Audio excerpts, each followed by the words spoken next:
Hello students, ફરીવાર મળ્યા chapter number 7 lecture number 22. આજનો જે ટોપિક છે અને એ છે હેલોજન સમૂહ. એક સમૂહ કમ્પ્લીટ કરતા ગયા. નાઇટ્રોજન સમૂહ કમ્પ્લીટ કર્યો. નાઇટ્રોજન ફોસ્ફરસ વિશે ભણ્યા. ત્યાર પછી ભણ્યા ઓક્સિજન સમૂહ. ઓક્સિજન અને સલ્ફર વિશે થોડું ભણ્યા. નવો સમૂહ ભણીએ છીએ અને તે છે હેલોજન સમૂહ. બરાબર. હેલોજન સમૂહ એ આવર્ત કોષ્ટકમાં 17મા નંબરમાં આવે, માટે તેને 17મો સમૂહ પણ કહેવામાં આવે. 17 માંથી 10 બાદ કરો તો 7 વધે, માટે તેને 7th A આવર્ત કોષ્ટકને પહેલાના સમયમાં first A, second A, third A, fourth A આવા જુદા જુદા ગ્રુપમાં વહેંચેલા. પછી A અને B એ ગ્રુપ પણ આવે, પણ આધુનિક આવર્ત કોષ્ટકની અંદર લેટેસ્ટ રચના મુજબ A અને B જે વિભાગ પડેલા હતા એમાંથી હટાઈને 1, 2, 3, 4, 5 એ રીતે 18 સમૂહોની અંદર તેની વહેંચણી કરેલી છે. એમાં આનો નંબર 17 આવે, પણ જૂના પ્રમાણે 7th A કહેવાય. આપણને એનું નોલેજ પણ હોવું જોઈએ, એટલા માટે 7th A, સેકન્ડ A. આ જે સમૂહ છે એને સમજતા પહેલા જો ઓક્સિજન સમૂહ છે એના માટે સ્પેશિયલ નામ હતું અને કે ચાલ્કોજન સમૂહ. કોઈક વાર તેને ઓક્સિજન સમૂહ પણ કહે છે, પરંતુ ઓક્સિજન સમૂહ એ ફેમસ નામ નથી. બરાબર. નાઇટ્રોજન સમૂહમાં નાઇટ્રોજન સમૂહ વપરાય કેમ કે પહેલું તત્વ નાઇટ્રોજન છે એ રીતે. કાર્બન સમૂહ એવું કહેવાય, બોરોન સમૂહ એવું કહેવાય. પહેલો સમૂહ આલ્કલી સમૂહ કહેવાય, બીજો સમૂહ આલ્કલાઇન અર્ધતત્વો કહેવાય. આમ જુદા જુદા સમૂહોના પર્ટિક્યુલર નામ છે. આપણને એ નામની થોડી માહિતી હોવી જોઈએ. કોર્સમાં છે નથી એની વાત બાજુમાં રાખવાની, પણ નોલેજ એ નોલેજ છે. બરાબર. તો હેલોજન સમૂહ તરીકે પણ ઓળખવામાં આવે છે. હેલોજન એ મૂળભૂત રીતે શબ્દ છે ગ્રીક શબ્દમાંથી આવેલો શબ્દ છે. બે શબ્દ છે આપણી પાસે, એક છે હેલો અને બીજું છે જીનસ. હેલો એનો મતલબ છે ક્ષાર અથવા ક્ષારયુક્ત, અને જીનસ એટલે કે ઉત્પન્ન કરનાર. ઉત્પન્ન કરનાર. તો આ જે તત્વો છે એ કેવા છે? ક્ષારને ઉત્પન્ન કરનારા છે, અને એટલા માટે આ તત્વોને ક્ષાર ઉત્પન્ન કરનારા તત્વો એટલે કે હેલોજન તત્વ તરીકે ઓળખીશું. હવે ક્ષાર એટલે કેવી રીતે? ઉદાહરણ તરીકે તમે સમજો કે માનો કે મારી પાસે NaCl છે, KCl છે, KBr છે, KI છે, બરાબર, MgCl2 છે. આ બધા ક્ષારો છે. તો આ ક્ષારમાં કોણ આવ્યું? Cl આવ્યું. આમાં કોણ છે? Br છે. આમાં કોણ છે? I છે. હું KF લખું, એ પણ ક્ષાર છે. તો કે કોઈ પણ ધાતુની સાથે હેલોજન તત્વ સંયોજાય તો હેલોજન તત્વ સંયોજવાના કારણે જે સંયોજન ઉત્પન્ન થતું હોય છે તે સંયોજન છે ક્ષાર, અને એટલા માટે તેને કહેવાય છે ક્ષાર ઉત્પન્ન કરનારા તત્વો. ક્ષાર ઉત્પન્ન કરનારા તત્વો એટલે કે હેલોજિનસ. બરાબર. ચલો, પહેલું તત્વ છે ફ્લોરીન, ક્લોરીન, બ્રોમીન, આયોડીન, એસ્ટેટાઇન, ટેન્નેસીન. બરાબર. F એની રચના જોઈએ. હિલિયમ એટલે ઇલેક્ટ્રોન આવે 2. મારે 9 સુધી પહોંચવાનું છે તો અહીં આવશે 2s2 2p5. બરાબર. ક્લોરીન, હવે તમે જુઓ 9 ની અંદર તમે 8 ઉમેરો એટલે 17 આવે. 17 ની અંદર 18 ઉમેરો એટલે 35 આવે. 35 ની અંદર ફરી તમે 18 એડ કરો તો 53 આવે. 53 ની અંદર તમે 32 એડ કરો તો 85 આવે. 85 માં ફરી 32 એડ કરો, ઉમેરો તો 117 આવે. ટૂંકમાં 8, 18, 18, 32, 32 આવી રીતે તમે ઉમેરતા જાઓ તો તત્વના પરમાણુ ક્રમાંક તમને આવડી જાય. એટલે ગોખવા ઉપર બહુ જવું નહીં પડે. આ તત્વોને યાદ રાખવા માટે યાદ રાખો. First class barfi I8 tennessine. First class barfi I8 ટેન્નેસીન.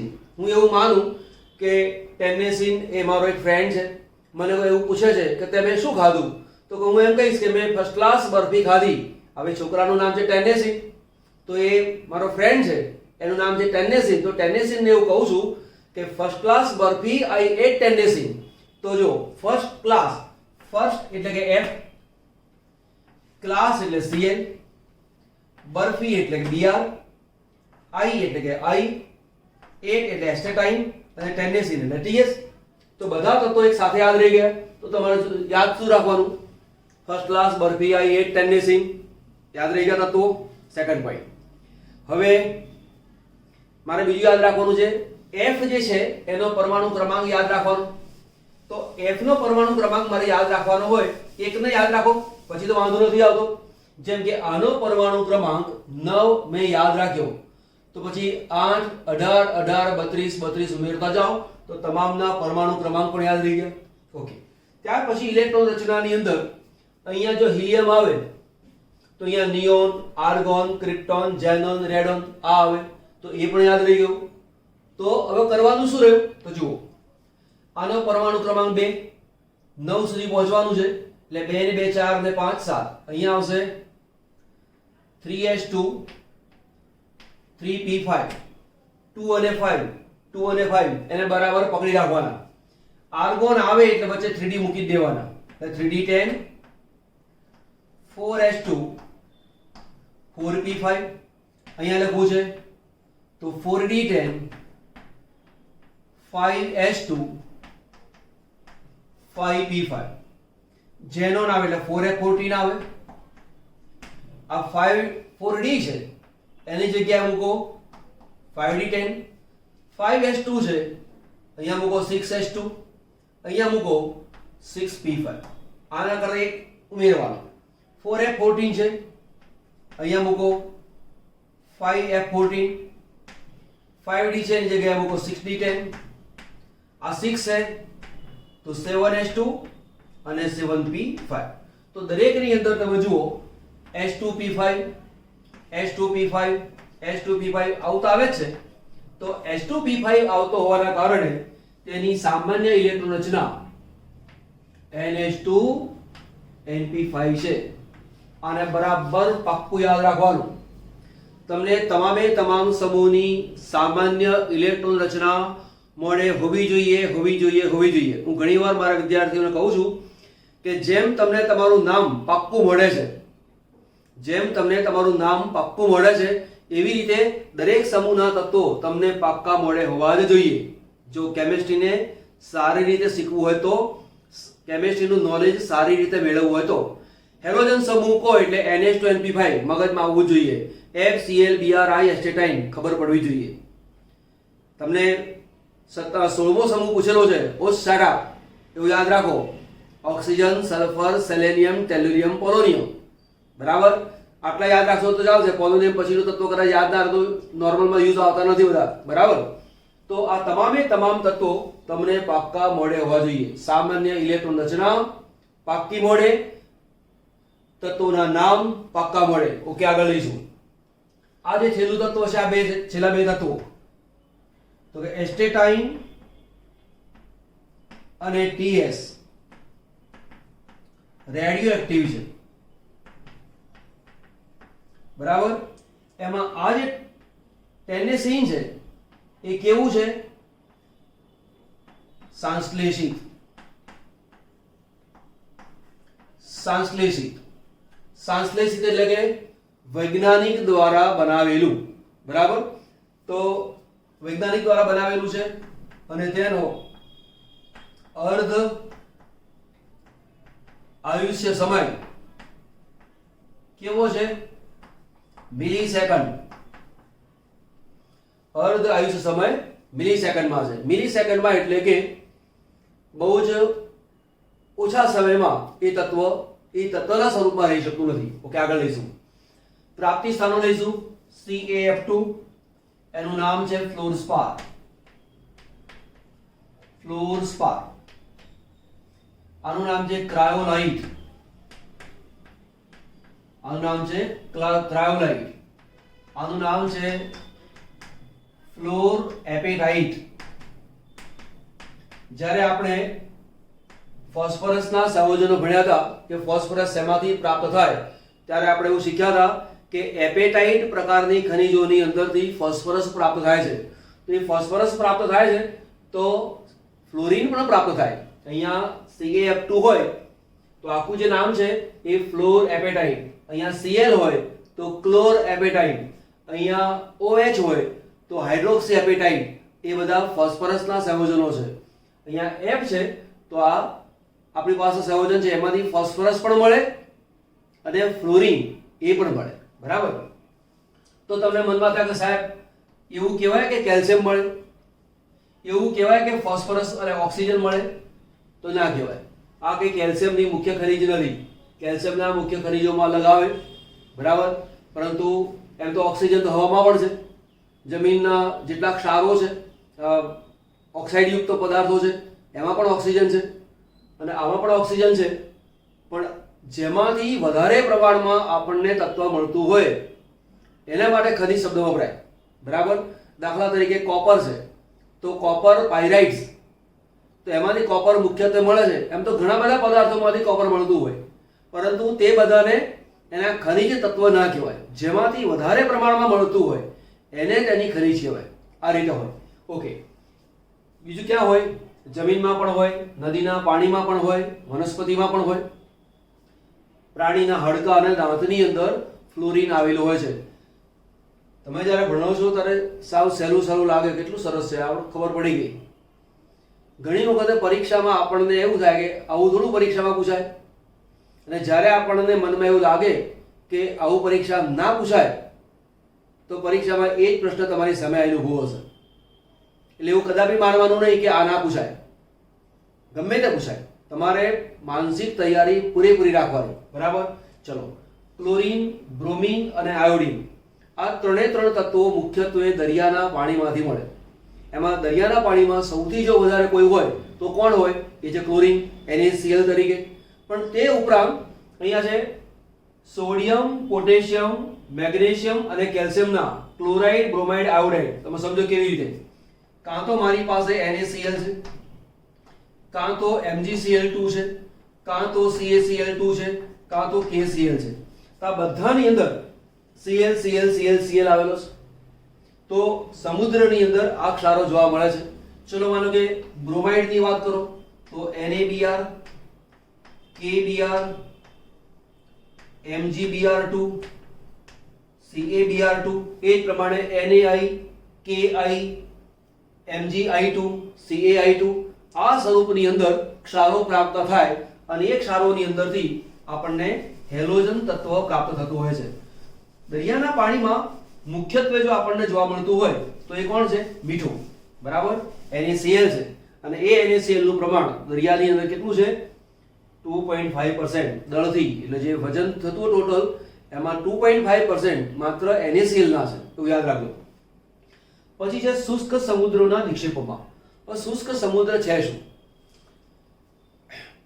અત્યારે જે સમુદ્ર છે એ તો તમે જુઓ છો, હજારો નહીં પરંતુ લાખો વર્ષ પહેલા ભૂકંપ આવવાના કારણે અથવા જમીનના સ્તરોમાં ફેરફારના કારણે જ્યાં દરિયો છે ત્યાં પહાડો બની ગયા. જેમ કે હિમાલય છે, હિમાલયના પર્વતોના શિખરો ઉપર ઘણી વખતે દરિયાની અંદર જે પ્રાણીઓ રહેતા હોય એના અશ્મિઓ ત્યાં જોવા મળે છે. તો મનમાં થાય કે આટલી ટોચ ઉપર આ અશ્મિ આવે ક્યાંથી? શું માછલી હોય એનું અશ્મિ હિમાલયના કોઈ શિખર ઉપર જોવા મળે તો માછલી ત્યાંથી ક્યાંથી આવી હોય? પરંતુ એ જગ્યાએ શરૂઆતમાં દરિયો હતો, પછી જે દરિયામાં જમીનોની જે પ્લેટો ખસે છે એ પ્લેટો ખસીને પ્લેટ એકબીજાને અથડાવવાના કારણે ભૂકંપ આવ્યો અને જ્યાં દરિયો હતો ત્યાં આખો એ ભાગ ઉપસી ગયો અને એ ઉપસી ગયેલો છે એ છે કે હિમાલય. તો એ જે દરિયો તો ગયો પણ એનું જે મટીરિયલ છે એનાથી આખું દરિયો બન્યો. એમાં જે કેટલી માછલીઓ મૃત્યુ પામી હોય, હવે એની જે ખારાશ છે દરિયાનું પાણી એ પણ પહાડોમાં આવી ગયું, પણ હવે પાણી રહેવું નહીં એટલે ત્યાં એ સુકાઈ ગયું. એટલે એ જે ભાગ છે એને કહેવાય છે શુષ્ક સમુદ્ર. જ્યાં સમુદ્ર હતો પહેલા, આજે નથી અને સુકાઈ ગયેલું છે, તો જમીનની અંદર એ મીઠું સંગ્રહિત થઈ જાય ત્યાં આગળ આ વસ્તુને જોવા મળે છે. બરાબર. સિંધવ મીઠું એવું તમે નામ સાંભળ્યું હશે. તો પહાડોની અંદર એવા ખડકો છે જેમાંથી મીઠું પ્રાપ્ત થાય છે, જેને આપણે સિંધવ મીઠું તરીકે કોમન ભાષામાં ઓળખીએ છીએ. તો એ મીઠું આવ્યું ક્યાંથી? તો મૂળ એ પહાડોની અંદર, પહાડોની જગ્યાએ એ સમુદ્ર હતો અને સમુદ્રમાંથી આ વસ્તુ મળેલી હતી. ઓકે, ચલો આગળ જઈએ. પછી છે કાર્નેલાઇટ. આ સૂત્ર યાદ રાખજો. ભણાવતા ઘણી વખત હું એવું કહી દઉં છું, આ વસ્તુ યાદ રાખજો, તો તમારે અંડરલાઈન કરી રાખવાની, નોટ ડાઉન બી કરી લેવાનું, પરીક્ષામાં પૂછાતું હોય છે. કાર્નેલાઇટ KCl MgCl2 6H2 આખું છે. એટલે કે કાર્નેલાઇટ એક ખનિજ છે અને એ ખનિજની અંદર KCl MgCl2 અને 6H2, આને સ્ફટિક જળ કહેવાય, આ બધાનું એક મિશ્રણ છે, એને કહેવાય છે કાર્નેલાઇટ. તેની અંદરથી પણ આપણને Cl મળતો હોય છે. આયોડીન ક્યાં મળે? આયોડીન મોટે ભાગે દરિયાની જે વનસ્પતિ છે તેમાંથી આયોડીન પ્રાપ્ત થતું હોય છે. ઓકે, પછી સમુદ્રની વનસ્પતિમાં 0.5% ચીલી સોલ્ટપીટર. ચીલી સોલ્ટપીટરનું સૂત્ર શું? NaNO3 બરાબર. એના જેવું બીજું KNO3 પણ આવે છે, ઇન્ડિયન સોલ્ટપીટર બરાબર. અહીંયા NaNO3 ની વાત ચાલે છે. ચીલી સોલ્ટપીટર એમાંથી 0.2% જેટલો આયોડીન પ્રાપ્ત થાય છે. એક સ્ક્રીનશોટ લઈ લો, પછી આપણે તેના ગુણધર્મો ભણીએ છીએ. બીજો એક મુદ્દો ભણીએ છીએ અને વારાફરતી ટોપિક લઈશું. પહેલો ટોપિક છે આપણી પાસે અને એ છે પરમાણ્વીય ત્રિજ્યા. એ જ પ્રમાણે આયનીય ત્રિજ્યા. ક્યારે પરમાણુની ત્રિજ્યા મોટી હોય અને ક્યારે પરમાણુની ત્રિજ્યા નાની હોય. માનો કે આ ન્યુક્લિયસ છે અને આ તેની કક્ષા છે. જો આ કેન્દ્ર આ કક્ષાને પોતાની તરફ વધુ પ્રબળતાથી ખેંચે તો તેનું કદ નાનું, પણ જો આ કેન્દ્ર આ ઇલેક્ટ્રોનને પોતાની તરફ પ્રબળતાથી ખેંચતું ના હોય તો તેનું કદ મોટું. બરાબર. હવે કદનો જે આધાર છે એ શેની પર રહેલો છે? તો કેન્દ્રમાં જે ધનભાર રહેલો છે તે ઉપરાંત તેનો મુખ્ય ક્વોન્ટમ કયો છે તે. હવે મુખ્ય ક્વોન્ટમ એટલે શું? તો તમે જુઓ, આ જે 2 નંબર છે એ મુખ્ય ક્વોન્ટમ કહેવાય. આ 3, આ 4, આ 5, આગળ જાવ તો 6 વગેરે. એટલે એવું થયું કે અહીંયા 9 પ્રોટોન 2 કક્ષા, ક્લોરીનમાં 17 પ્રોટોન 3 કક્ષા, બ્રોમીનમાં 35 પ્રોટોન 4 કક્ષા, આયોડીનમાં 53 પ્રોટોન અને 5 કક્ષા. કેન્દ્રમાં ધનભાર ક્રમશઃ વધતો જાય છે, પરંતુ કેન્દ્રમાં વધતા ધનભારની સાથે સાથે કક્ષાનો ક્રમ પણ વધતો જાય છે. હવે અહીંયા કેન્દ્ર અને બાહ્ય કક્ષા બેની વચ્ચે એક સંવૃત્ત કોષ રચના છે. સંવૃત્ત કોષ રચના એટલે કે ઇલેક્ટ્રોનથી ભરેલી કક્ષા. બરાબર. અહીંયા કેન્દ્ર અને બાહ્ય કક્ષા બેની વચ્ચે 2 સંવૃત્ત રચના. અહીંયા કેન્દ્ર અને બાહ્ય કોષ વચ્ચે 3 સંવૃત્ત રચના. સંવૃત્ત રચનાની સ્ક્રીનિંગ અસરને કારણે કેન્દ્રનું બાહ્ય કક્ષા પ્રત્યેનું આકર્ષણ ક્રમશઃ ઘટતું જાય છે. આ જે ઇલેક્ટ્રોનથી ભરેલી કક્ષા છે એ કેન્દ્રના ધનભારના પ્રભાવને ઘટાડે છે.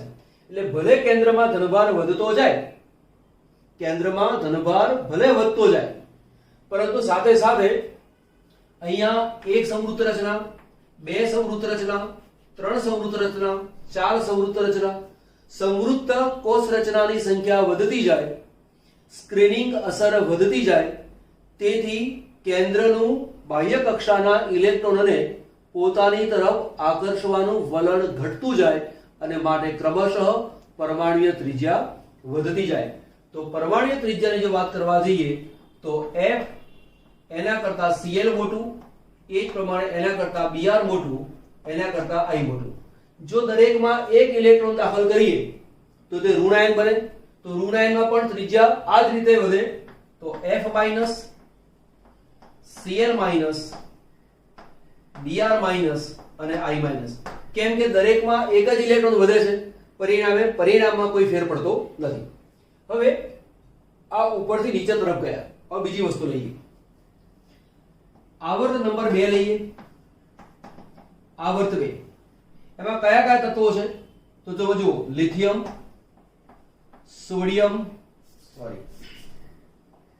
Lithium beryllium boron carbon nitrogen oxygen અને ફ્લોરિન પરમાણુ ક્રમાંક 3 4 5 6 7 8 અને 9 અહીંયા તમે જુઓ તો આની જે રચના છે એ કેવી છે હિલિયમ કોર 2s1 તો હિલિયમ કોર એની જે રચના છે એ દરેકમાં આવશે જ એટલે દરેકની અંદર હું હિલિયમ એવું લખીશ નહીં માત્ર આટલું લખું છું અહીં લખું છું 2s2 અહીંયા લખીશું 2s2 2p1 અહીંયા લખીશું 2s2 2p2 નાઇટ્રોજન માટે 2s2 2p3 ઓક્સિજન માટે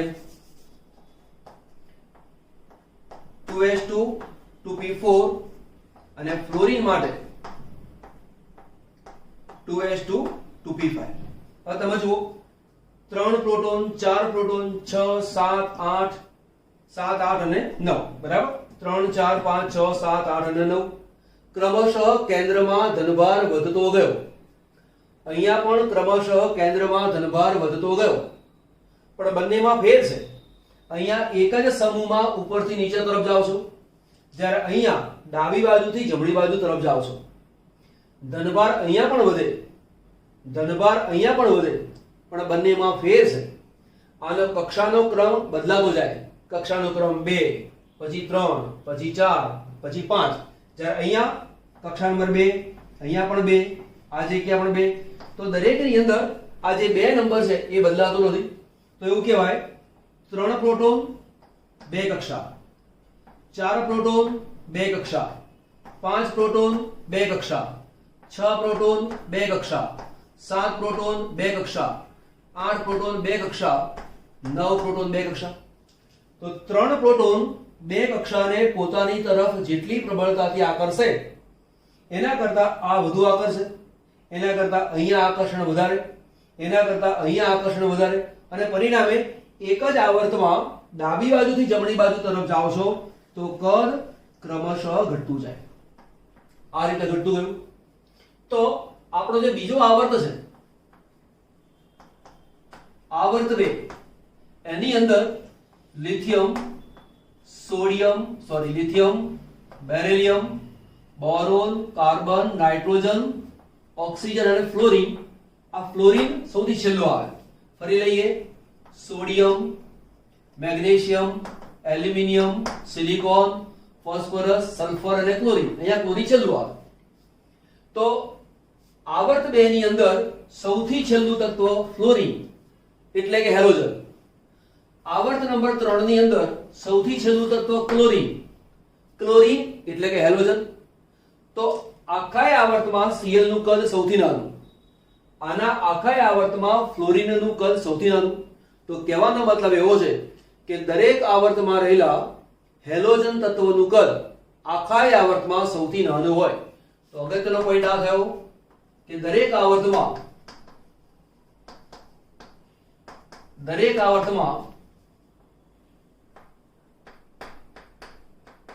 બધા તત્વો કરતા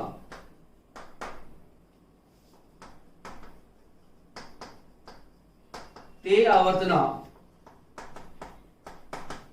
હેલોજન તત્વનું કદ સૌથી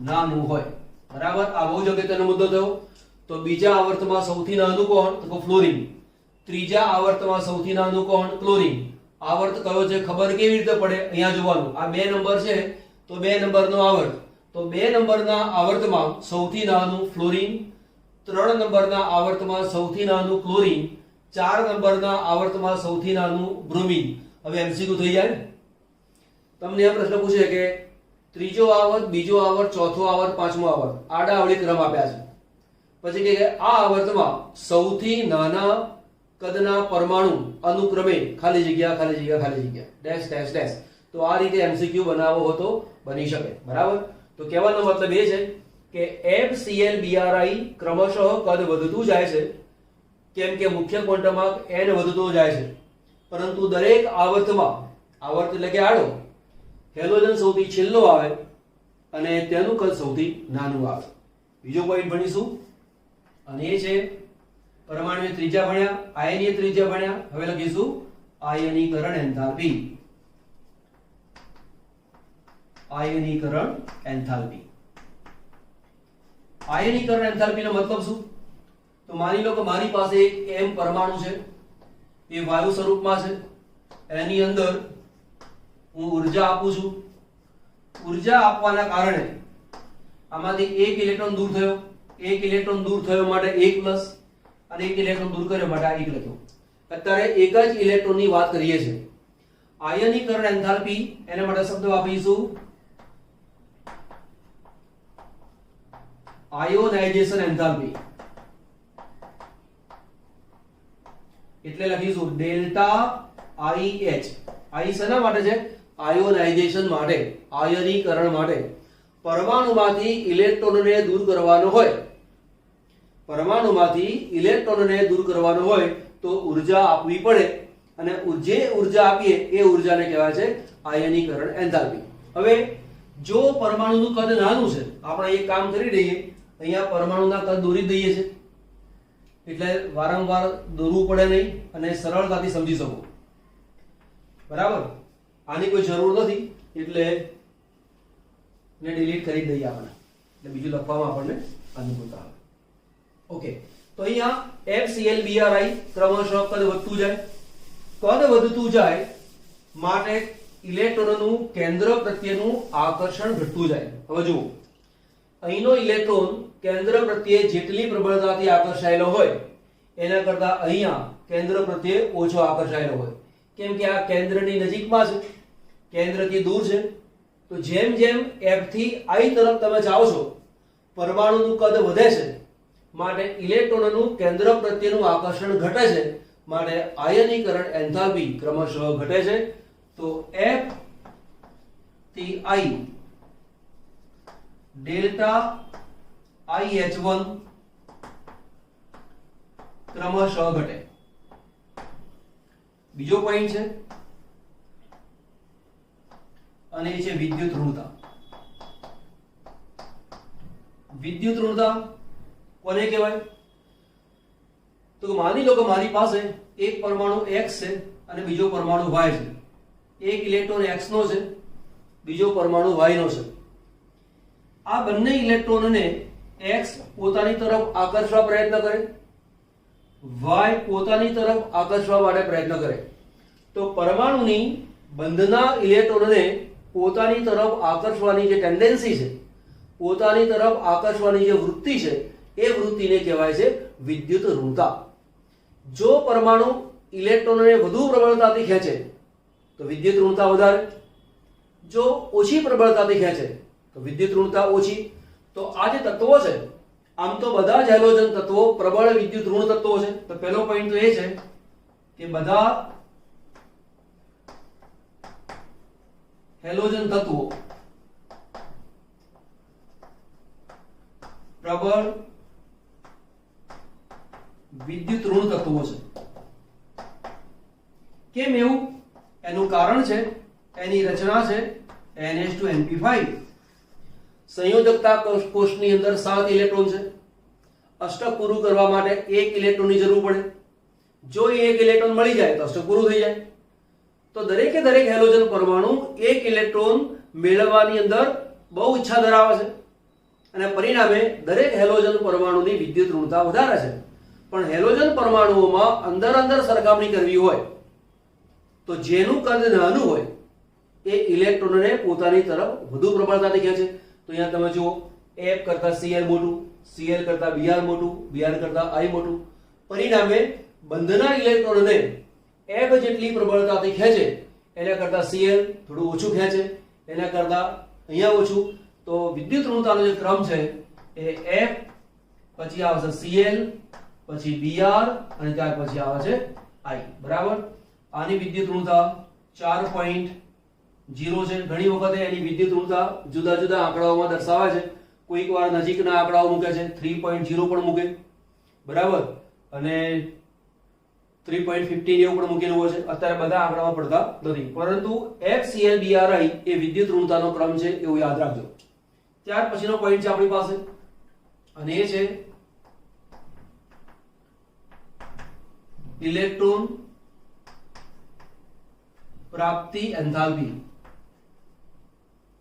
ઇલેક્ટ્રોન પ્રાપ્તિ એન્થાલ્પી એના માટે શબ્દ વાપરીશું ઇલેક્ટ્રોન ગેઇન એન્થાલ્પી. તેના માટે સંજ્ઞા છે ડેલ્ટા EGH. ઇલેક્ટ્રોન એટલે E, ગેઇન એટલે કે G.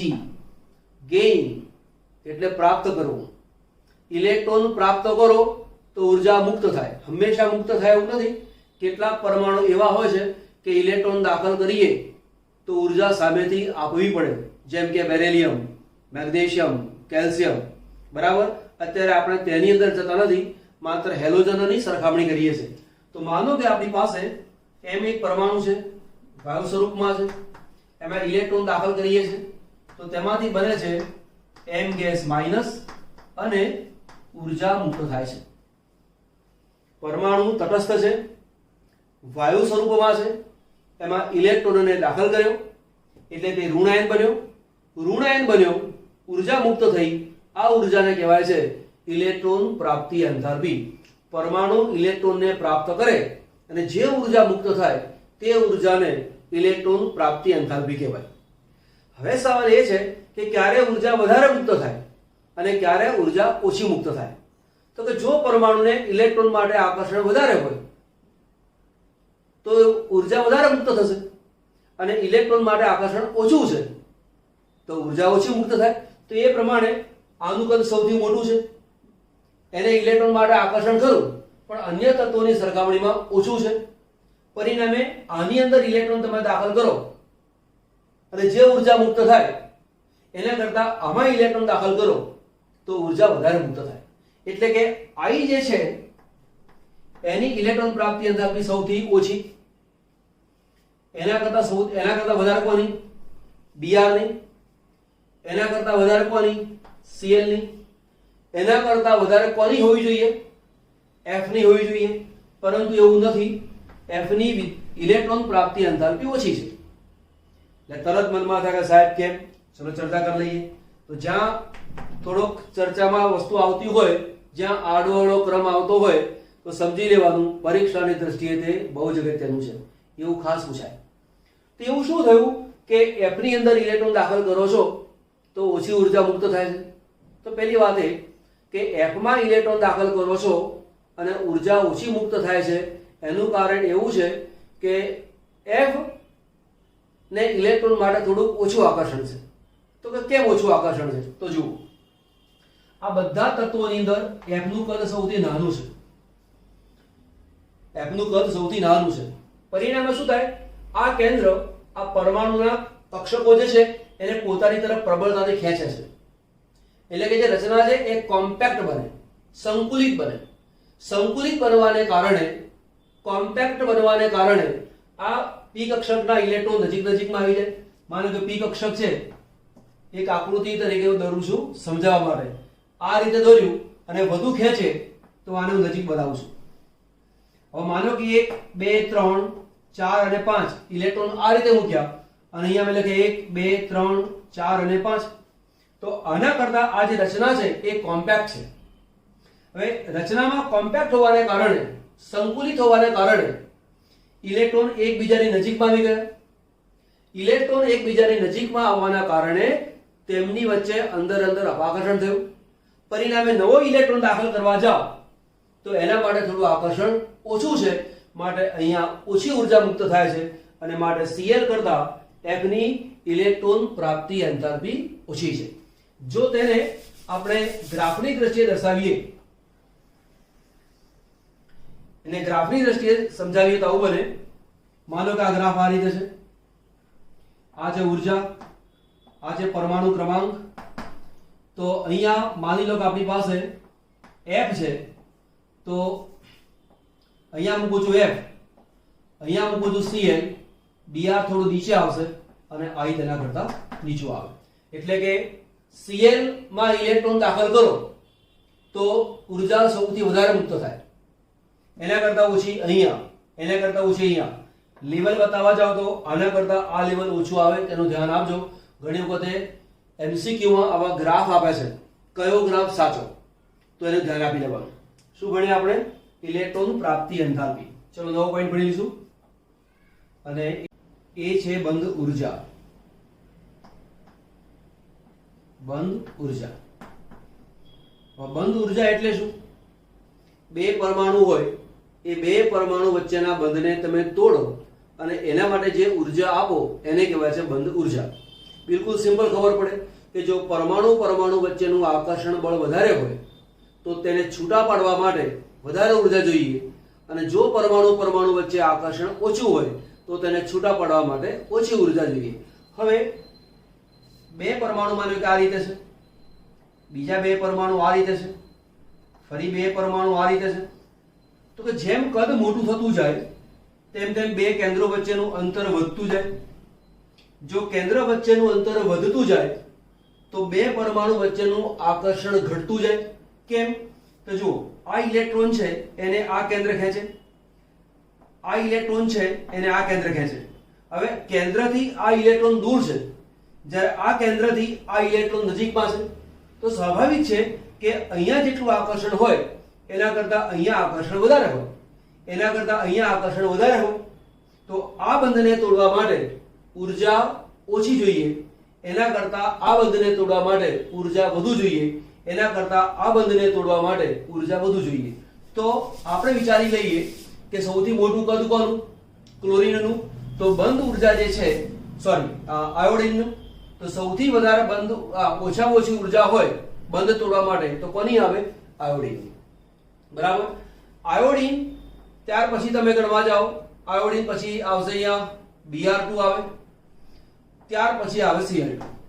આ તો બરાબર છે.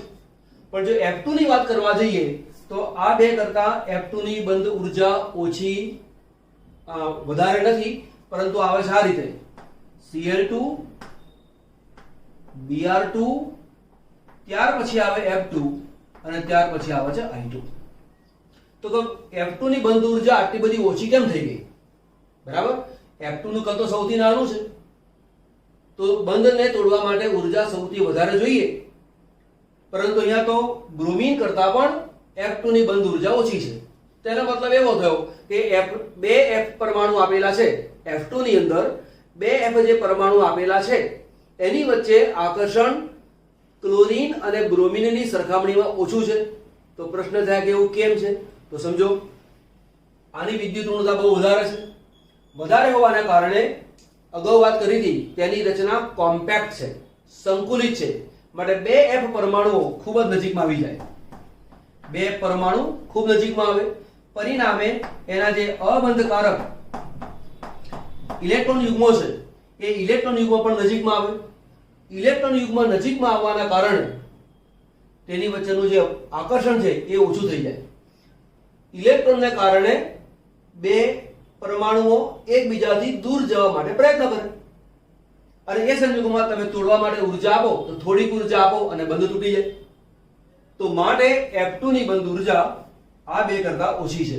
આના ડેટા જે છે એની ઉર્જાની કોઈ જરૂર છે નહીં. એક અહીંયા આને લખી ધ્યાન રાખવું તો રાખી મૂકજો. આની કિંમત દાખલા તરીકે છે 3.2 છે, આની કિંમત 3.0 છે, આની કિંમત 2.7. ઘણી વખતે આની કિંમત થોડી નજીકમાં લખેલી હોય છે, પરંતુ ટેક્સ્ટબુક પ્રમાણે તમે જોવા જાઓ તો વિદ્યુત ઋણતાની આ વેલ્યુ છે.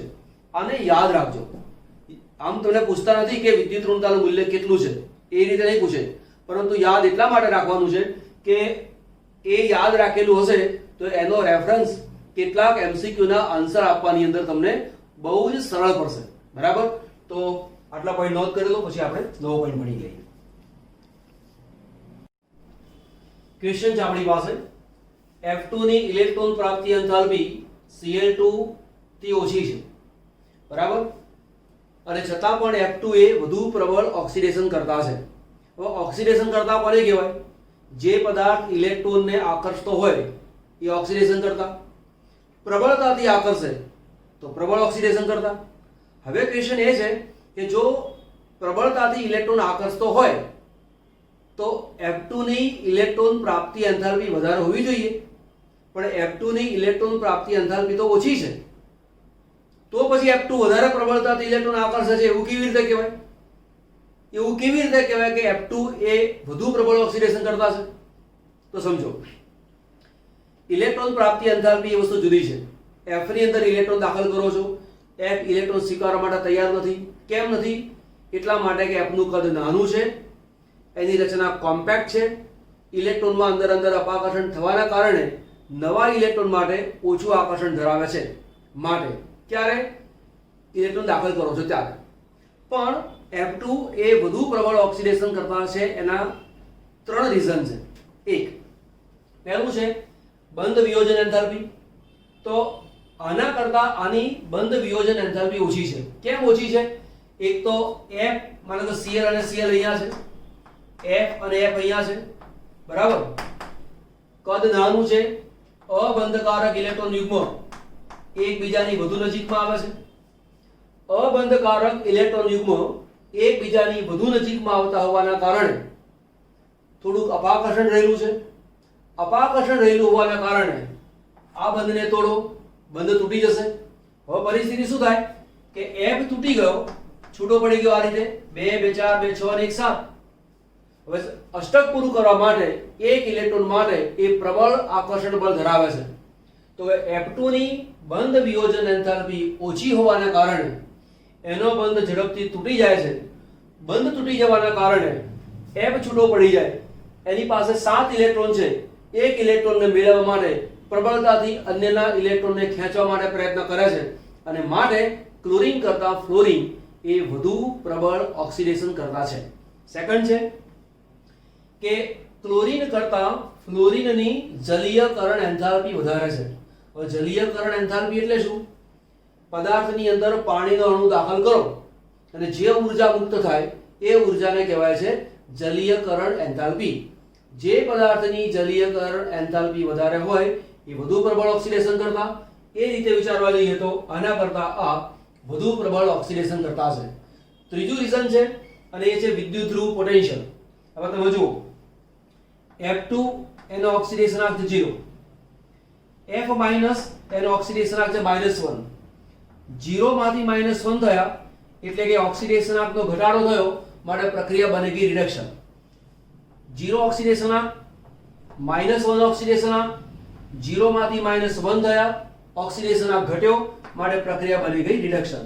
તો આને કહેવાય છે રિડક્શન પોટેન્શિયલ. આને કહેવાય છે રિડક્શન પોટેન્શિયલ. વિદ્યુત રસાયણ ચેપ્ટર ભણો એટલે આની ખબર પડે. અત્યારે ખબર ના પડે તો સ્વીકારી લેવાનું. જેનો રિડક્શન પોટેન્શિયલ વધારે હોય એ વધુ પ્રબળ ઓક્સિડેશન કરતા. ફરીવાર, જેનો રિડક્શન પોટેન્શિયલ વધારે હોય એ વધુ પ્રબળ ઓક્સિડેશન કરતા. ક્લોરીન કરતા ફ્લોરીનનો રિડક્શન પોટેન્શિયલ વધારે છે અને માટે ફ્લોરીન એ વધુ પ્રબળ ઓક્સિડેશન કરતા છે. તો આ 3 રીઝનને કારણે ફ્લોરીન વધુ પ્રબળ ઓક્સિડેશન કરતા છે. ઓકે, આગળ લઈએ. આ જે તત્વો છે એના રંગો લઈ લઈએ. અને ભૌતિક અવસ્થા તો કે ફ્લોરીન છે એ વાયુ સ્થિતિમાં છે અને તેનો રંગ છે આછો પીળો. ક્લોરીન એ પણ વાયુ છે, એનો રંગ છે લીલાશ પડતો પીળો. બ્રોમિન એ પ્રવાહી સ્થિતિમાં છે અને તેનો રંગ છે લાલ તપકેરીઓ, એટલે કે રેડિશ બ્રાઉન. આયોડીન છે એ સામાન્ય તાપમાને ઘન સ્થિતિમાં છે અને તેનો રંગ છે ઘેરો જાંબલી. પદાર્થ રંગીન દેખાય ક્યારે? જો પદાર્થ દ્રશ્ય વર્ણપટના વિકિરણનું શોષણ કરતો હોય તો તે પદાર્થ રંગીન દેખાય. બરાબર. હવે જુદા જુદા પદાર્થો દ્રશ્ય વર્ણપટના જુદા જુદા વિકિરણનું શોષણ કરે છે અને જે વિકિરણનું શોષણ કરે એના કોમ્પ્લિમેન્ટરી રંગ એના દેખાય. હવે કોમ્પ્લિમેન્ટરી રંગ શું છે એને સમજો. ઉદાહરણ તરીકે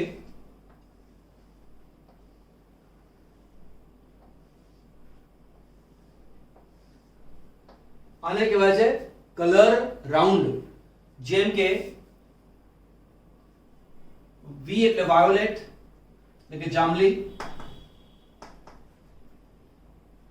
બી એટલે કે બ્લુ એટલે કે વાદળી અથવા આસમાની, જી એટલે કે ગ્રીન, ગ્રીન એટલે કે લીલો, વાય એટલે યલો, યલો એટલે કે પીળો, ઓ એટલે ઓરેન્જ, ઓરેન્જ એટલે કે નારંગી, અને આર એટલે રેડ, રેડ એટલે લાલ. જો પદાર્થ વાયોલેટ કલરનું શોષણ કરે તો તેનો રંગ દેખાય પીળો, અને પીળા રંગનું શોષણ કરે તો તે પદાર્થ દેખાય જાંબલી.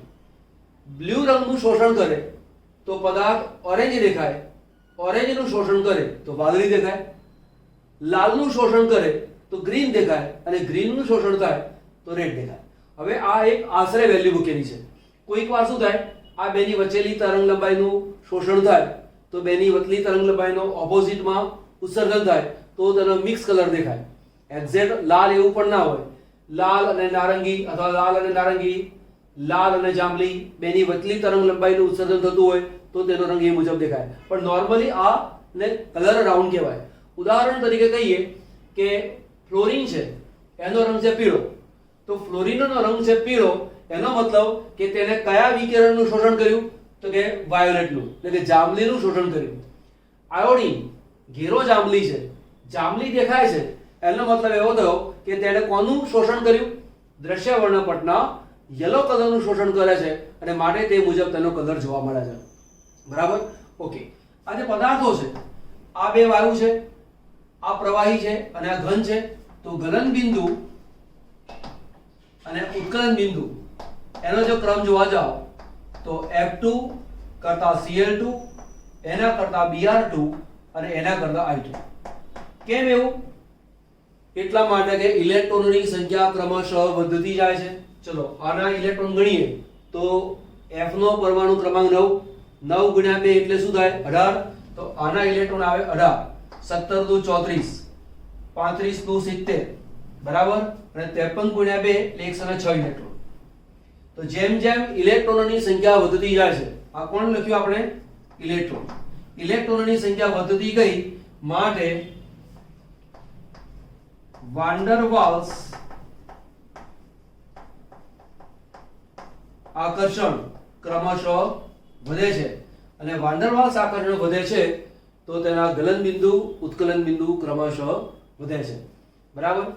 તો ગલન બિંદુ ઉત્કલન બિંદુ આવી ગયું. હવે લઈશું દ્રાવ્યતા. તો દ્રાવ્યતાની અંદર F2 અને Cl2 આ બંને પાણી સાથે પ્રક્રિયા કરે. બરાબર? Br2 I2 પાણીમાં અલ્પદ્રાવ્ય છે, પણ CCl4 એટલે કે કાર્બન ટેટ્રાક્લોરાઇડ, CHCl3 એટલે કે ક્લોરોફોર્મ. ત્યાર પછી છે આપણી પાસે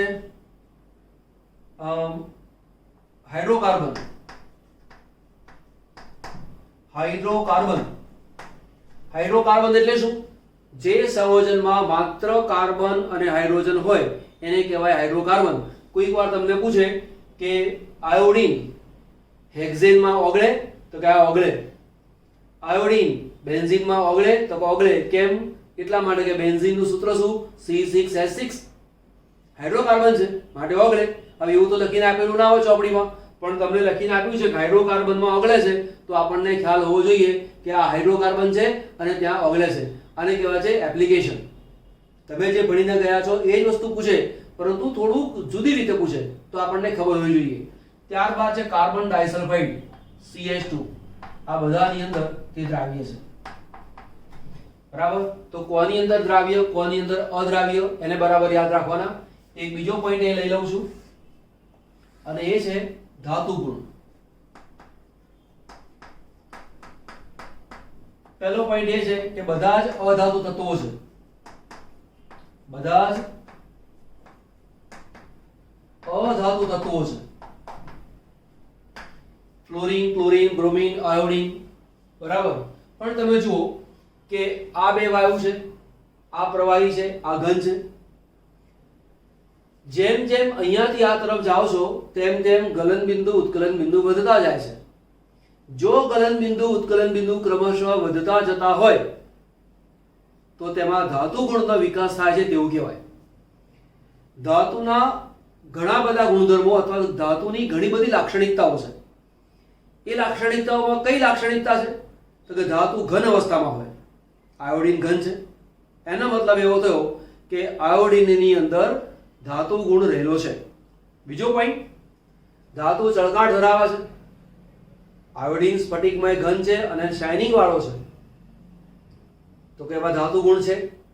આમ તમે જોવા જાઓ તો બધા જ અધાતુ તત્વો છે, પરંતુ ફ્લોરીન થી આયોડીન તરફ જાઓ છો તેમ તેમ ધાતુ ગુણનો વિકાસ થાય છે. તો એ લખીશું F2 થી I2 તરફ જતા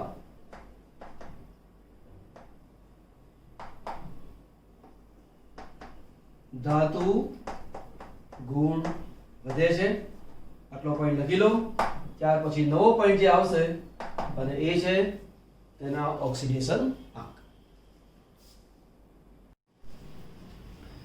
હેલોજન તત્વોની ઓક્સિડેશન અવસ્થાઓ. હેલોજન તત્વો કયા? HCl, Br, I. આ તત્વોને તમારે બરાબર યાદ રાખવાના. તો બહુ જ અગત્યનો પોઈન્ટ છે કે આ તત્વોની સામાન્ય ઓક્સિડેશન, સામાન્ય ઇલેક્ટ્રોન રચના, સામાન્ય ઇલેક્ટ્રોન રચના કેવી છે? NH2 NP5. NH2 NP5 electron રચના છે એટલે કે સંયોજકતા કક્ષાની અંદર 7 ઇલેક્ટ્રોન છે. કોઈ પણ પરમાણુ અષ્ટક મેળવવા માટે પ્રયત્ન કરે એટલે કે 7 ઇલેક્ટ્રોન તો તેની પાસે છે. જો વધુ 1 ઇલેક્ટ્રોન મળી જાય તો તેનું અષ્ટક પૂરું થઈ જાય, અને એટલા માટે બધા જ તત્વો 1 ઇલેક્ટ્રોન મેળવવાની પ્રબળ વૃત્તિ ધરાવે છે. તો એવું કહી શકાય કે આ તત્વોની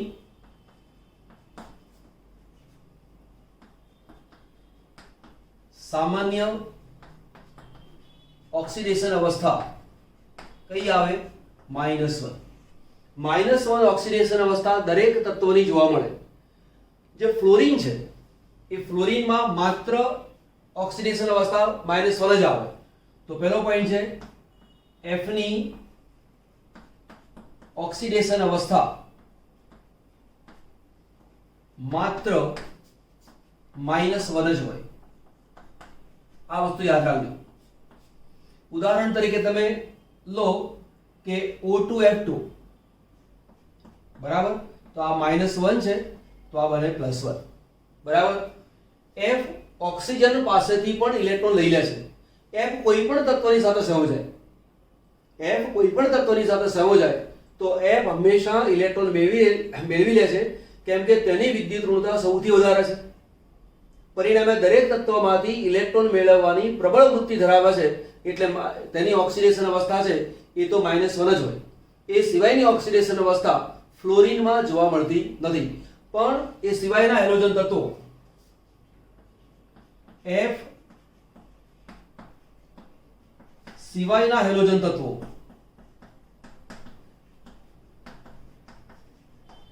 ની ઓક્સિડેશન અવસ્થા જે છે એ કેવી હોઈ શકે? એ +1 પણ હોઈ શકે, +3 પણ હોઈ શકે, +4 પણ હોઈ શકે, +5 પણ હોઈ શકે, +7 પણ હોઈ શકે. +6 પણ હોય, +6 +7 આ બધી ઓક્સિડેશન અવસ્થાઓ એમાં જોવા મળતી હોય છે.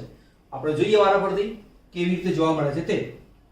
ઉદાહરણ તરીકે ઇલેક્ટ્રોન રચના આપણી પાસે છે NH2 NP5 અને ડી કક્ષકને અત્યારે લખતો નથી, બરાબર. બાજુમાં લઈ લઈએ આપણે. અહીંયા લખું છું કક્ષક, આ S કક્ષક છે, આ છે P કક્ષક અને આ છે ડી કક્ષક. યાદ રાખજો ફ્લોરીન, પહેલું તત્વ ફ્લોરીન, તેમાં ડી કક્ષક હોતી નથી. હવે 7 ઇલેક્ટ્રોન મૂકવાના છે તો 7 ઇલેક્ટ્રોન આપણે આ રીતે મૂકીશું. નંબર 1 2 અહીંયા 1 2 3 4 અને 5, એટલે 5 અને 2 7 ઇલેક્ટ્રોન થયા, બરાબર. હવે અહીંયા ઇલેક્ટ્રોન કેટલા યુગ્મિત છે? 1. તો આ સ્થિતિની અંદર આ સ્થિતિમાં તે +1 અને -1 ઓક્સિડેશન અવસ્થા દર્શાવે. +1 કેમ? આ 1 ઇલેક્ટ્રોન ગુમાવે ત્યારે +1 અને 7 ઇલેક્ટ્રોન તો છે જ, 1 ઇલેક્ટ્રોન મેળવે તો અષ્ટક પૂરું થાય, તો તે સ્થિતિની અંદર 1 ઇલેક્ટ્રોન મેળવે અને તે સ્થિતિમાં એ -1 ઓક્સિડેશન અવસ્થા દર્શાવે, બરાબર. હવે જુઓ ઇલેક્ટ્રોન ગુમાવે ક્યારે?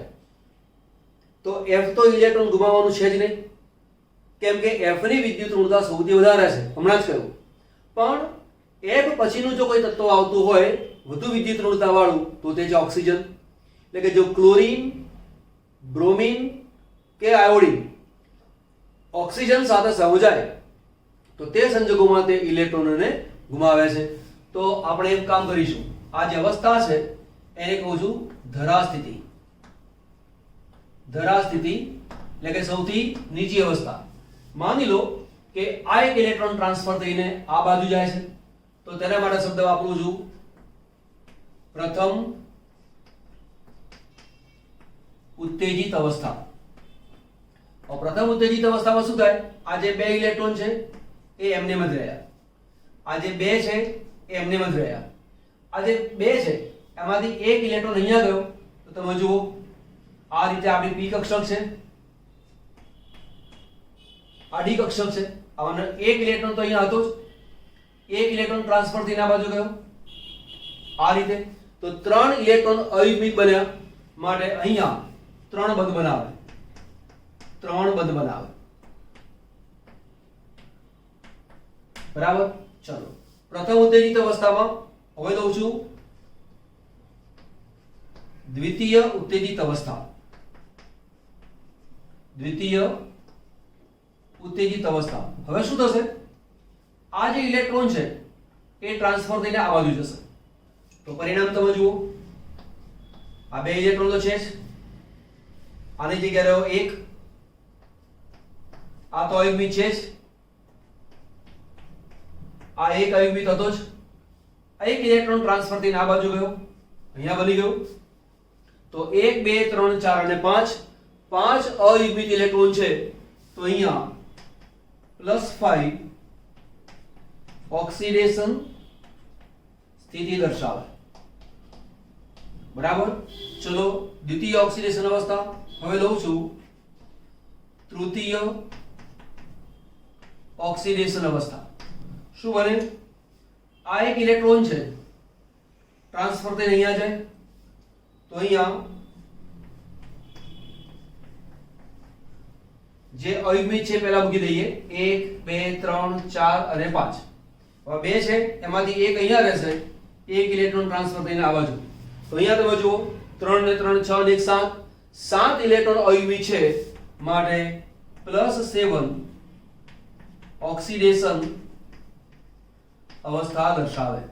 ટૂંકમાં આ જે તત્વો છે, હવે અહીંયા તો મેં લખ્યું છે +6 લખ્યું છે, +4 પણ લખ્યું છે, તો તેવી ઓક્સિડેશન અવસ્થાઓ પણ આવે છે, બરાબર. એના ઉદાહરણ લઈશું ત્યારે ખ્યાલ આવશે. આટલો બહુ નોટ કરો. ચલો ઓકે, ધન ઓક્સિડેશન અવસ્થા ક્યારે જોવા મળે? આપણી પાસે આ એક ક્રમ ખબર છે, એક છે F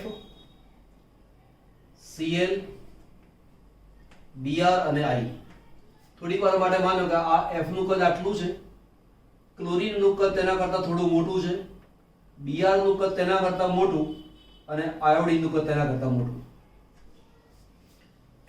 કોણ ક્યારે કઈ ઓક્સિડેશન અવસ્થા બતાવે? માની લો કે F Cl Br કે I સાથે જોડાય તો આની પાસેથી ઇલેક્ટ્રોન લઈ લે. ટૂંકમાં નાના કદનો પરમાણુ મોટા કદના પરમાણુ પાસેથી ઇલેક્ટ્રોન લઈ લેશે. બરાબર? હવે મારે કે ક્લોરીનની વાત લઈએ તો ક્લોરીન F ની પાસેથી ઇલેક્ટ્રોન લઈ શકે નહીં, કેમ કે F ની વિદ્યુત ઋણતા ક્લોરીન કરતા વધારે છે. એટલે જો આ બે જોડાય તો આનો ઇલેક્ટ્રોન આ લઈ લે. પણ જો ક્લોરીન Br કે I સાથે સંયોજાય તો આ બંને પાસેથી ઇલેક્ટ્રોન ખેંચી લે. Br આ બે પાસેથી ઇલેક્ટ્રોન ખેંચી શકે નહીં, પણ જો Br I ની સાથે જોડાય તો I ની પાસેથી ઇલેક્ટ્રોન ખેંચી લે છે. ટૂંકમાં જેનો પરમાણુ ક્રમાંક ઓછો છે, આનો પરમાણુ ક્રમાંક 9, આનો પરમાણુ ક્રમાંક 17, આનો પરમાણુ ક્રમાંક 35, આનો પરમાણુ ક્રમાંક 53, તો કે ઓછા પરમાણુ ક્રમાંક વાળું તત્વ તેનાથી વધારે પરમાણુ ક્રમાંક વાળા હેલોજન તત્વ સાથે સંયોજાય તો તેમની પાસેથી ઇલેક્ટ્રોન મેળવી લે. આ સ્થિતિની અંદર જે નાના કદનું તત્વ છે એની ઓક્સિડેશન અવસ્થા ઋણ આવે અને જે મોટા કદના છે જેનો પરમાણુ ક્રમાંક મોટો છે એની ઓક્સિડેશન અવસ્થા ધન આવે. તો એક પોઈન્ટ નોંધ કરીએ આપણે કે ઓછા પરમાણુ ક્રમાંક ધરાવતું તત્વ ધરાવતું હેલોજન તત્વ જો તેનાથી મોટા પરમાણુ ક્રમાંક ધરાવતા તત્વ સાથે સંયોજાય તો ઓછા પરમાણુ ક્રમાંક ધરાવતા તત્વનો ઓક્સિડેશનાંક ઋણ અને વધુ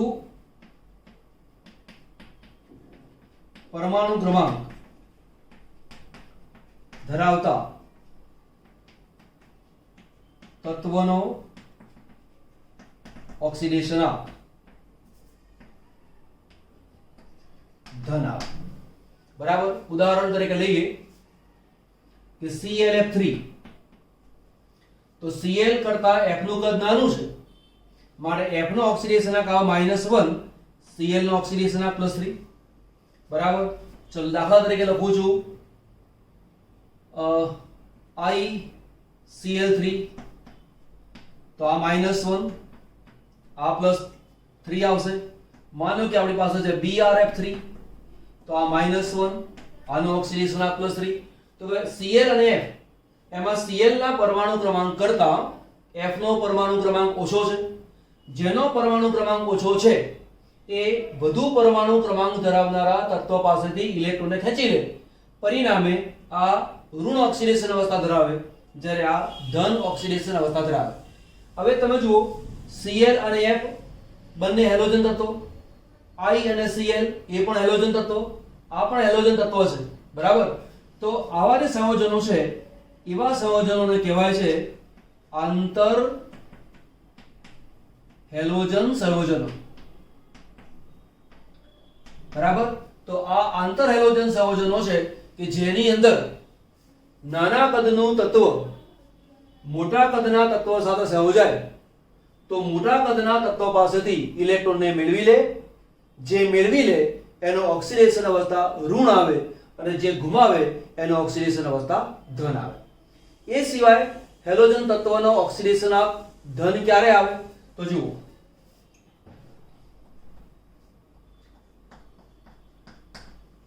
હેલોજન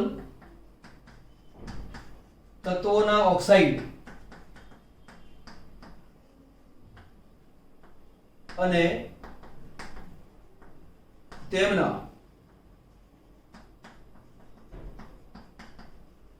ઓક્સો એસિડમાં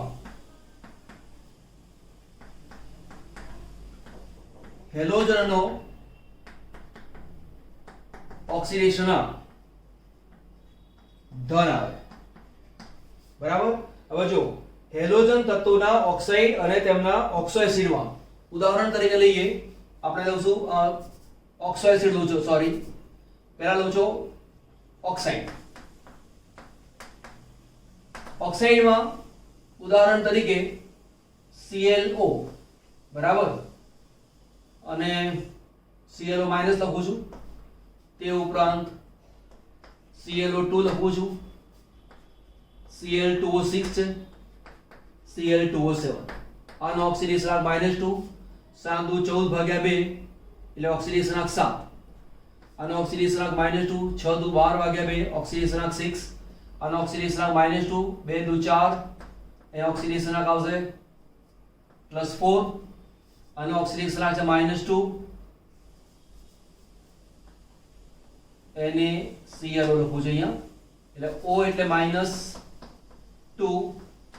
Na એટલે +1 અને Cl એનો ઓક્સિડેશન આવે +1. તો આ કયા સંયોજનો થયા? ઓક્સાઇડ. આટલા જ ઓક્સાઇડ આવે એવું નથી. દાખલા તરીકે મારે લખવું હોય BrO3- તો O નો ઓક્સિડેશન -2, 3×6 માંથી 1 જાય તો 5. તો અહીંયા Br નો ઓક્સિડેશન કેટલો આવ્યો? +5. તો ઓક્સાઇડ સંયોજનોમાં હેલોજન તત્વો કરતા ઓક્સિજનની વિદ્યુત ઋણતા વધારે છે, માટે હેલોજન તત્વો ઇલેક્ટ્રોન ગુમાવે, ઓક્સિજન ઇલેક્ટ્રોન મેળવી લે. હેલોજન ઇલેક્ટ્રોન ગુમાવે છે, માટે હેલોજનનો ઓક્સિડેશન ધન આવે એટલે કે પ્લસમાં આવે. તે ઉપરાંત છે આપણી પાસે ઓક્સો એસિડ, બીજું છે આપણી પાસે ઓક્સો એસિડ. ઓક્સો એસિડમાં લઉં છું HClO, HBrO, અને વધુ લખું સારું તો HOCl લખાય. અહીં લખું છું HOBr, એ જ પ્રમાણે લખું છું HOI, અને અહીં લખું છું HOF. બરાબર. તો અહીંયા F છે એ -1 ઓક્સિડેશન અવસ્થા દર્શાવે છે, પણ બાકી સંયોજનોમાં તમે જુઓ આ -1 છે, સોરી આ +1 છે, આ -2 છે, તો આનો ઓક્સિડેશન આવે +1. અહીંયા ઓક્સિડેશન H નો +1 આવે તો O જે છે એનો ઓક્સિડેશન 0 આવે. તો અહીંયા ઓક્સો એસિડ છે પરંતુ હેલોજન છે એટલે તેનો ઓક્સિડેશન કેટલો આવવાનો છે? -1. બરાબર. હવે એ સંજોગોમાં O ના ઇલેક્ટ્રોન F લઈ લે છે. કેવી રીતે ગણાય તમે જુઓ, H O અને F જો ભાગ પાડીને કામ કરીએ તો O ના ઇલેક્ટ્રોન F લઈ ગયો, માટે F -1 અને આ O છે એ +1 કહેવાય. હવે H અને O ની વાત લઈએ તો H કરતા O ની વિદ્યુત ઋણતા વધારે, માટે બંધના ઇલેક્ટ્રોન O ખેંચી જાય. બંધના ઇલેક્ટ્રોન O ખેંચી જાય માટે O -1 અને H +1. એક ઇલેક્ટ્રોનની જોડ હોય તો તે સંજોગોમાં -1 લખાય. જો અહીંયા ડબલ બોન્ડ હોત તો -2 +2 એવું કરતા. જો અહીંયા ટ્રિપલ બોન્ડ હોત તો -3 +3 એવું કરતા. હવે તમે જુઓ આ બેનો તમે સરવાળો કરો તો શું બની જાય? 0. માટે અહીંયા O નો ઓક્સિડેશન આવે 0, F નો ઓક્સિડેશન -1, H નો ઓક્સિડેશન +1. પણ એ માત્ર આની અંદર. અહીંયા તમે જોવા જાવ તો આ +1 છે, આ -2 છે, તો આનો ઓક્સિડેશન આવે +1. કેવી રીતે? એક ઉદાહરણ આપું છું. H + ઓક્સિજન + Br બરાબર 0. કેમ 0 લખ્યું? એટલા માટે કે આનો જે વીજભાર છે એ તો 0 છે, એટલા માટે 0. H એટલે 1, O એટલે -2, આ ખબર નથી. Br બરાબર 0, માટે Br +1.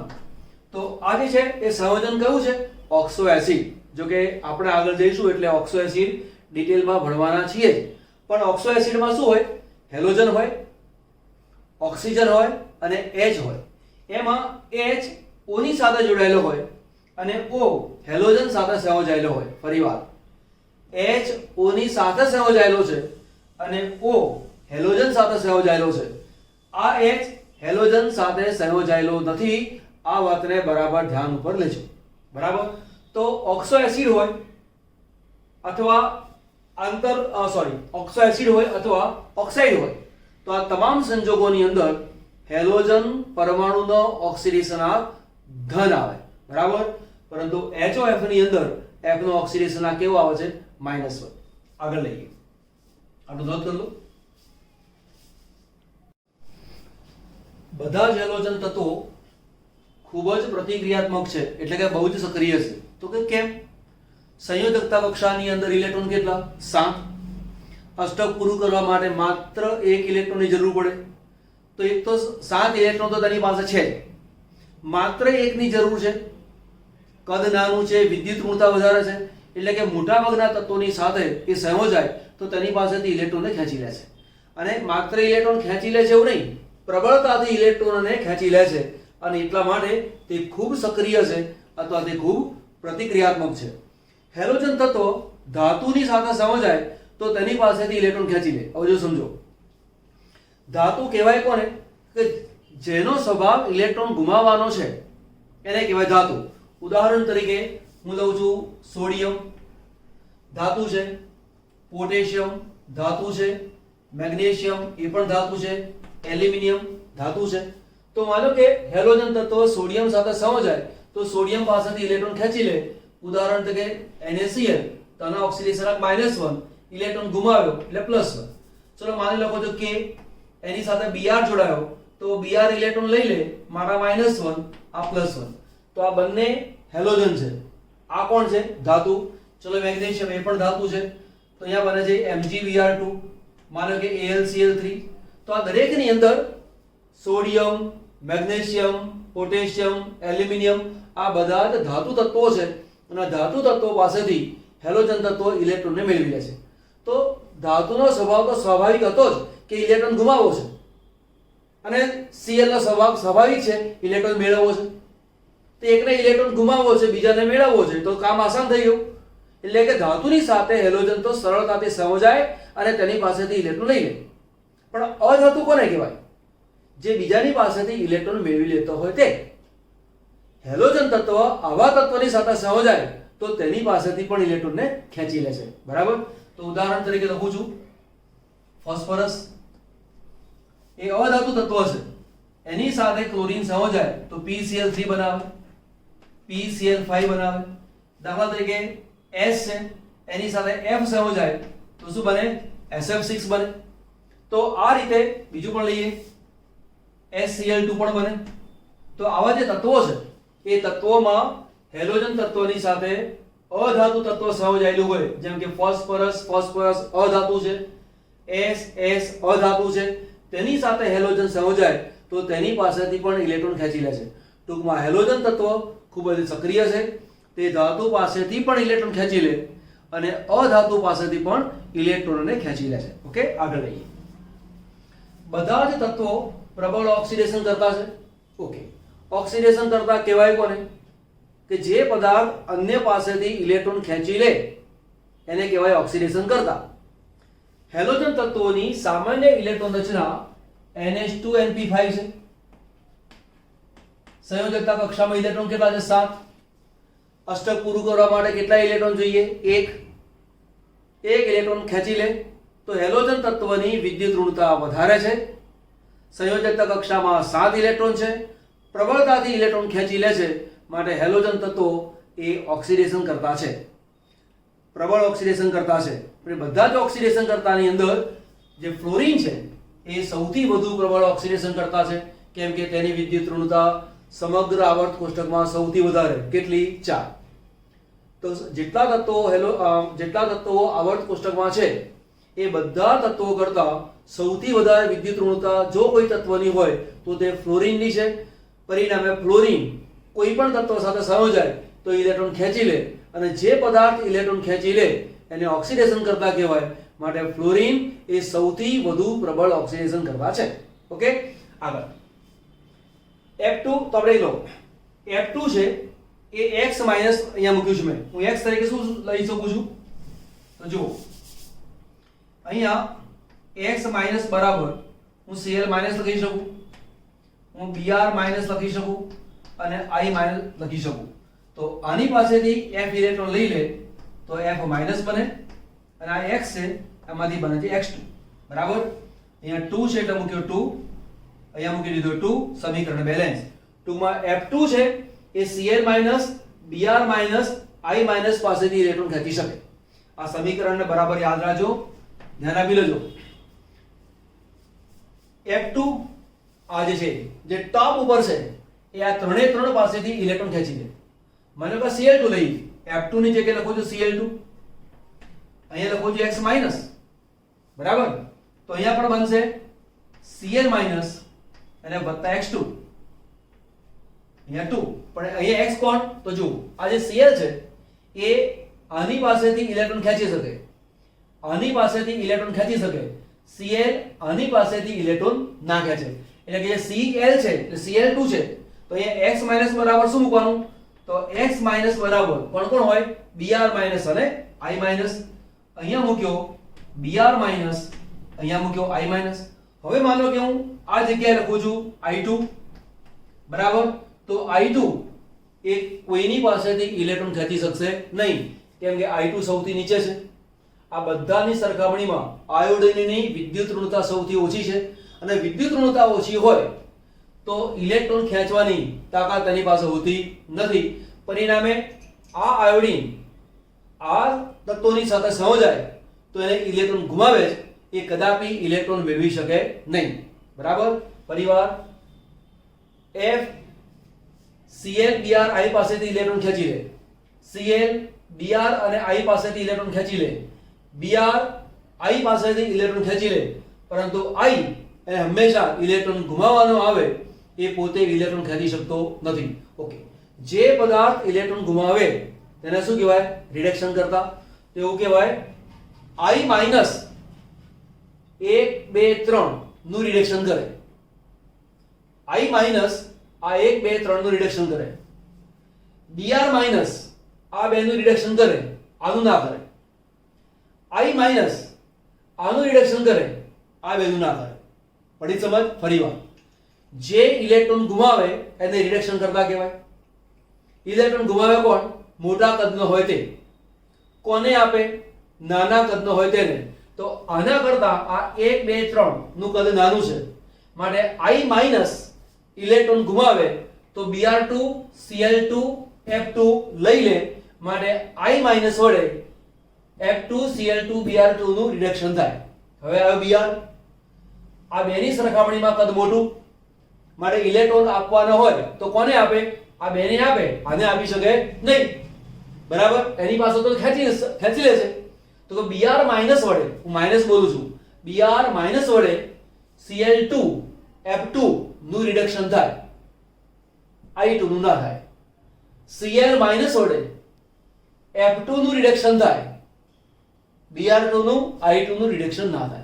તો ઘણી વખત MCQ માં આ કોન્સેપ્ટને બહુ જ ક્લિયર રીતે પૂછે છે કે કોણ કોનું રિડક્શન કરે, કોણ કોનું ઓક્સિડેશન કરે. તો બરાબર આ વિડિયોને 1-2 વખત રિપીટ કરીને ફરી જોઈ લેવાનો. હું જે કહું છું એક વધારે ક્લિયર થઈ જશે બરાબર. ઓકે, તો જુઓ અહીં મેં લખેલું છે જ, અહીં I2 આના વડે Cl માઇનસ Br માઇનસ કે I માઇનસ નું ઓક્સિડેશન ન થાય બરાબર. ચલો ચેક કરો આટલું કોઈ વાક્ય ચેક કરી લો. અહીંયા આપણે F minus Cl minus Br minus I minus નહીં, કોણ આવે? F માઇનસ નું ઓક્સિડેશન ના થાય. ટૂંકમાં F2 Cl2 Br2 I2 પરમાણુનું કદ વધે છે, એટલે કે FCl Bri એનું કદ વધે છે, માટે ઓક્સિડેશન કરતા તરીકેનો ગુણધર્મ તેનો ઘટે છે. હવે તેને બીજા સેન્સમાં જોવું હોય, પ્રેક્ટિકલ વેલ્યુ તરીકે, તો યાદ રાખો ફ્લોરિન, ક્લોરિન, બ્રોમિન અને આયોડિન એના રિડક્શન પોટેન્શિયલના મૂલ્ય ઘટે છે. હવે રિડક્શન પોટેન્શિયલના વેલ્યુ એ વિદ્યુત રસાયણ પ્રકરણમાં આવે, બરાબર. રિડક્શન કેમ કહેવાય તો જુઓ, F2 એનો ઓક્સિડેશનાંક 0 છે, F એનો ઓક્સિડેશનાંક -1 છે. આ જે પ્રક્રિયા છે એ રિડક્શનની છે, માટે આ જે પોટેન્શિયલ છે, પોટેન્શિયલ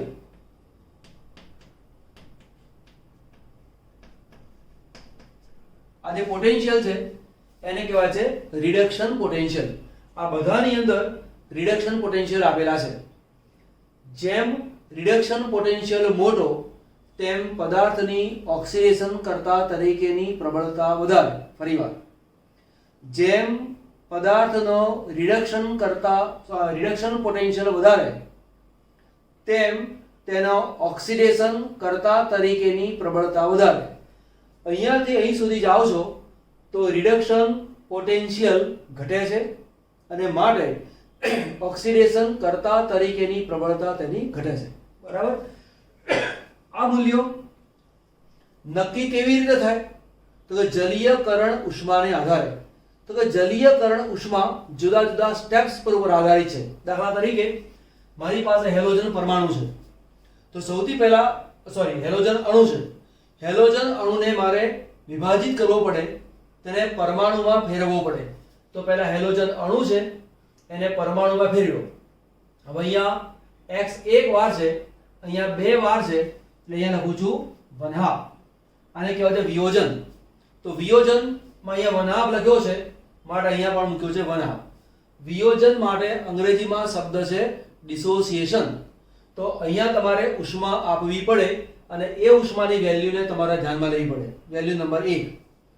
ત્યાર પછી જે વાયુ મળ્યો તેની અંદર ઇલેક્ટ્રોન દાખલ કરો છો અને બનાવો છો ઋણાયન. તો પરમાણુએ ઇલેક્ટ્રોનને મેળવ્યો, પરમાણુએ ઇલેક્ટ્રોનનો ગેઇન કર્યો. ગેઇન એટલે કે મેળવવું, ઇલેક્ટ્રોન પ્રાપ્તિ એન્થાલ્પી. તો એની વેલ્યુ મેળવવામાં આવે. હવે x માઇનસ મળે, એની પાણી સાથે પ્રક્રિયા કરો અને x માઇનસ બને અને પાણી ઉમેરાવાની પ્રક્રિયા એને કહેવાય છે હાઇડ્રેશન, જલીયકરણ. એની ઉષ્મા નક્કી કરવામાં આવે. આ ત્રણેય વેલ્યુ ઉપરથી ખબર પડે કે એનો પોટેન્શિયલ કેટલો છે, બરાબર. અત્યારે આપણે કેવી રીતે મેળવાય છે, કોની કઈ વેલ્યુ છે એને યાદ રાખવાની નથી, પરંતુ મારી સલાહ છે 1 2 3 4 આ વેલ્યુ તમને યાદ રહે એ વધુ યોગ્ય છે. એક્ઝામ્પલ ગણવા માટે આનો ઉપયોગ કરવામાં આવે છે અને કિંમત આપેલી હોય છે, પરંતુ માઇન્ડમાં તે વસ્તુ હોય તો વધુ સારી રીતે તમે કામ કરી શકો છો, બરાબર. ઓકે, તો અહીંયા આપણે એટલું ભણ્યા કે ફ્લોરિનથી આયોડિન સુધી તમે જાઓ છો તેમ તેમ રિડક્શન પોટેન્શિયલ ઘટતો જાય છે અને રિડક્શન પોટેન્શિયલ ઘટતો જતો હોવાને કારણે ઓક્સિડેશન કરતા તરીકેની પ્રબળતા ઘટતી જાય છે. ઓકે, હવે ધ્યાન આપજો.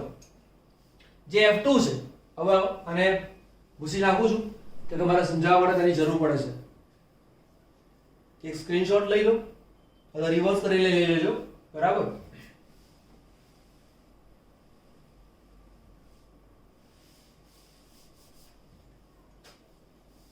F2 વડે H2O નું ઓક્સિડેશન થાય અને O2 છૂટો પડે છે. આ સમીકરણ બરાબર યાદ રાખજો, બરાબર. હવે જો F2 જેવો છે કે જે ઓક્સિજન છૂટો પાડે છે, દાખલા તરીકે તમને આવું આપેલું હોય, એક આ સમીકરણ છે, બીજું સમીકરણ લખીને આવું આપે Cl2 + H2O. આની માફક લખે કે 2Cl2 અહીંયા 4Cl - 4H+ અને ફરી લખે O2. પછી અહીંયા લખે Br2 + H2O. અહીંયા 4 છે માટે મૂકું છું 2, અહીંયા મૂકું છું 2, એટલે કે 4Br- પછી કહે છે 4H+ + O2. ફરી લખે છે I2 2I2 + 2H2O 4I- 4H+ અને O2. 1 2 3 અને 4 સમીકરણ આપેલા હોય અને તમને એવો પ્રશ્ન પૂછે કયું સમીકરણ ખોટું અથવા સોરી આમાં તો સાચા યાદ છે, એટલે કયું સમીકરણ સાચું. હવે O2 છૂટો પડે એવું માત્ર ફ્લોરિન જ કરી શકે, બાકીના કરી શકતા નથી.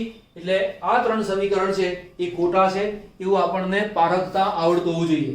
એટલે કે આ સમીકરણ બહુ જ અગત્યનું છે, એનું ધ્યાન રાખજો. ઓકે, તમને આ જ વસ્તુ શબ્દોમાં પૂછે કે કયો હેલોજન અણુ અથવા કયું હેલોજન તત્વ પાણી સાથે પ્રક્રિયા કરીને ઓક્સિજન વાયુ છૂટો પાડે છે? પછી F2Cl2 Br2 I2 એસ્ટેટાઇન આ રીતે લખીને આપે તો પણ તમારો જવાબ થઈ ગયો. બરાબર? તો આને બરાબર યાદ રાખજો, સમીકરણને મોઢે બરાબર કરવાનું. બરાબર યાદ રાખજો, ફ્લોરિન પાણીમાંથી પસાર કરવામાં આવે, બરાબર, તો તે વખતે તેમાંથી HF બને અને ઓક્સિજન વાયુ છૂટો પડે. ઓકે, આગળ લઈશું. Cl2 અને Br2 પાણી સાથે પ્રક્રિયા કરે તો હેલિક એસિડ અને હાઇપોહેલેસ એસિડ બનાવે છે. આને પછી જોઈએ આપણે. જો Cl2 પાણી સાથે પ્રક્રિયા કરે તો HCl અને HOCl બનાવે. બરાબર? હવે સમજો, અહીંયા HOCl બને, પણ માની લો કે આ Cl2 ની જગ્યાએ F2 આપણે મૂક્યું, તેની સાથે પાણીની પ્રક્રિયા કરી અને ત્યારબાદ અહીંયા HCl એવું મૂક્યું છે, તો અહીંયા HF અને HOF.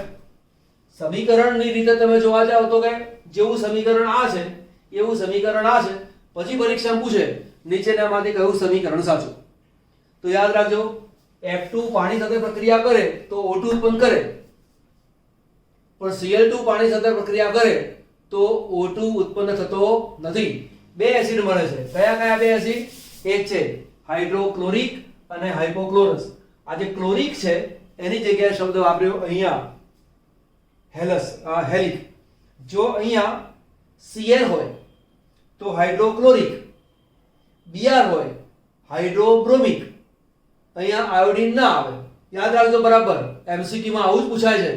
મેં એક વખતના વિડીયોમાં કહ્યું હતું તમને, કદાચ આમાં જ કહ્યું હતું કે તમારે તૈયાર કરવાનું હોય ત્યારે હેલોજન સમૂહને સૌથી પહેલા મોડે કરવાનું, પછી 18મો સમૂહ, પછી 15મો સમૂહ અને પછી 16મો સમૂહ. બરાબર?